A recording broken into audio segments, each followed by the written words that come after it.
قرآن چیخ چیخ کے کہہ رہے ہیں کہ جو نماز نہیں پڑھتا اللہ کے ہاں وہ مسلمان نہیں ہے۔ صحیح مسلم میں یہ حدیث لکھی ہے 246 کہ بندے کے کفر اور ایمان، شرک اور اسلام کے درمیان فرق کی نماز ہے۔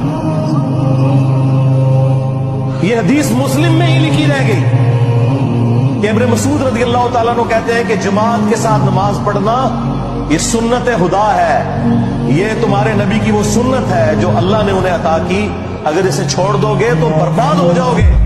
رسول اللہ کے زمانے میں اگر کوئی بیمار بھی ہوتا اور دو بندوں کے سہارے مسجد میں آ کے نماز پڑھ سکتا تو اس کی کوشش ہوتی کہ میں مسجد میں جماعت سے نماز پڑھوں، کہیں مجھے منافق نہ شمار کر لیا جائے۔ جماعت چھوڑنے پر رسول اللہ کے زمانے میں سمجھا جاتا تھا صلی اللہ علیہ وسلم کہ بندہ منافق ہے۔